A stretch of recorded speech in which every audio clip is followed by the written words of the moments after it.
جی السلام علیکم، میں وردہ نایاب اپنے چینل انسائٹ بلاگ پر آپ کو خوش آمدید کہتی ہوں۔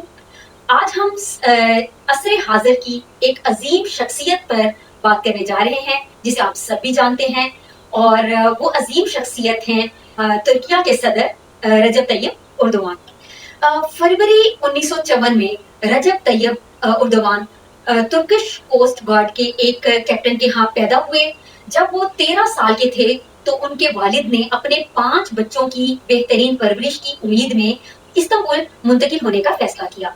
نوجوان اردوان نے اضافی رقم کمانے کے لیے لیمو کا پانی اور تل کے بنس بیچے۔ انہوں نے استنبول کی مارمارا یونیورسٹی سے مینجمنٹ میں ڈگری حاصل کرنے اور پیشہ ورانہ فٹ بال کھیلنے سے پہلے ایک اسلامی اسکول میں تعلیم حاصل کی۔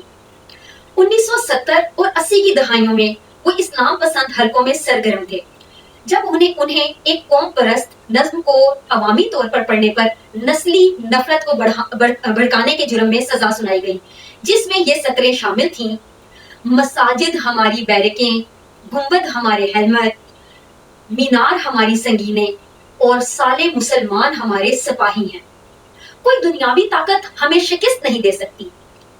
4 ماہ جیل میں رہنے کے بعد وہ سیاست میں واپس آ گئے، لیکن جدید ترک ریاست کے سخت سیکولر اصولوں کی خلاف ورزی کرنے پر ان کی جماعت پر پابندی عائد کر دی گئی تھی۔ اگست 2001 میں اپنے حلیف عبداللہ گل کے ساتھ مل کر ایک نئی اسلام پسند جسٹس اینڈ ڈیولپمنٹ پارٹی کی بنیاد رکھی۔ 2002 میں پارلیمانی انتخابات میں اکثریت حاصل کی اور اگلے سال مسٹر اردوان کو وزیر اعظم منتخب کیا گیا۔ 2003 سے انہوں نے وزیر اعظم کے طور پر 3 مدتیں گزاری، جس میں اقتصادی اصلاحات کی بدولت متوسط طبقہ کو فائدہ پہنچایا اور لاکھوں افراد کو غربت سے نکالا۔ مسٹر اردوان نے ترکیہ کو جدید بنانے کے لیے بنیادی ڈھانچے کے بڑے منصوبوں کو ترجیح دی۔ 2013 میں استنبول کے ایک پارک کو تبدیل کرنے کے منصوبے کی وجہ سے مظاہرین ان کے خلاف سڑکوں پر نکل آئے۔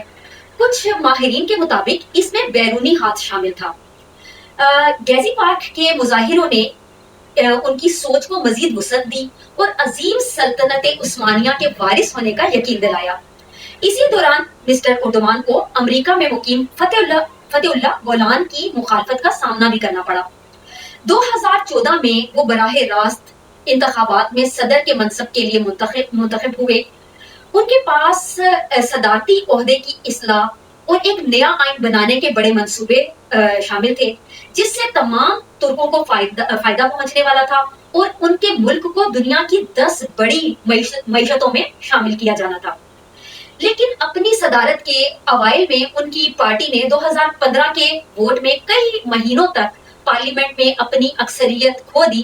جب اس مشکل پر قابو پانے میں مسٹر اردوان کامیاب ہوئے تو 2016 میں بیرونی عناصر کی ایما پر ان کی حکومت کا تختہ الٹ دینے کی پرتشدد ناکام سازش کی گئی۔